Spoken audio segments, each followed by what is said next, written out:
नमस्कार।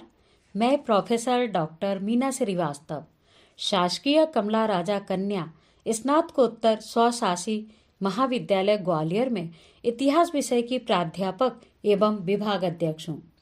मैं आज आप सभी के समक्ष उपस्थित हूँ सरोजनी नायडू कौन थी इस संबंध में चर्चा करने के लिए। सरोजनी का जन्म 13 फरवरी 1879 ईस्वी को हैदराबाद में हुआ था।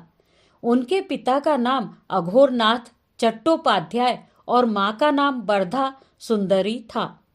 सितंबर 1898 को वह इंग्लैंड से स्वदेश वापस आ गई। यहाँ आकर उन्होंने डॉक्टर गोविंद नायडू से विवाह किया। उनका विवाह अंतर प्रांतीय और अंतरजातीय था। सरोजनी नायडू की सामाजिक और राजनीतिक प्रश्नों पर चर्चा गोपाल कृष्ण गोखले से होती थी। सरोजनी नायडू ने 1905 ईस्वी में स्वदेशी आंदोलन में भाग लिया।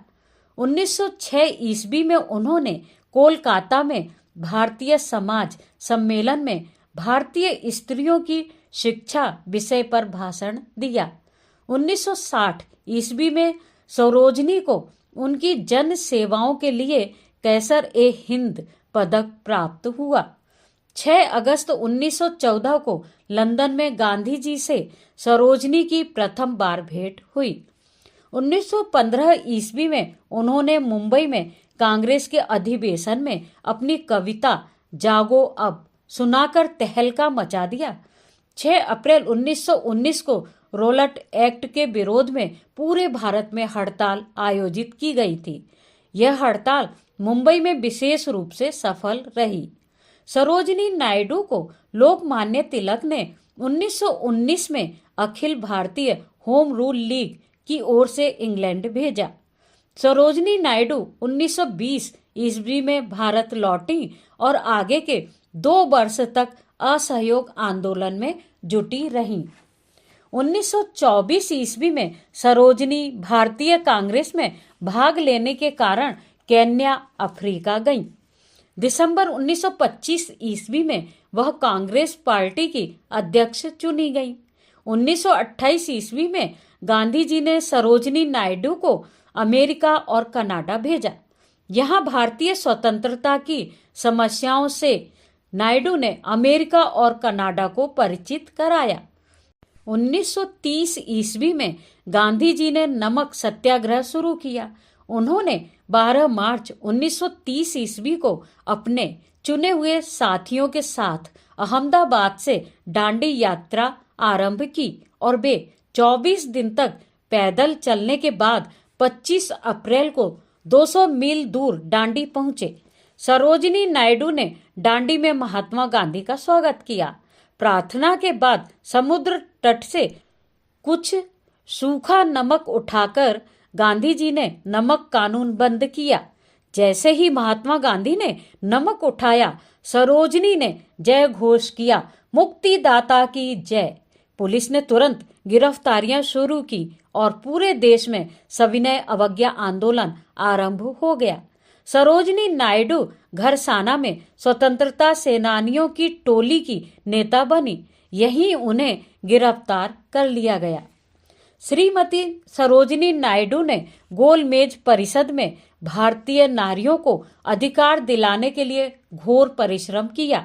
इसके बाद यूरोपीय महाद्वीप की यात्रा करके जब वह भारत आई तो उन्हें गिरफ्तार कर लिया गया।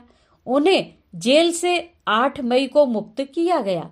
1934 ईस्वी में उन्होंने भारतीय स्त्री संघ की अध्यक्षता की।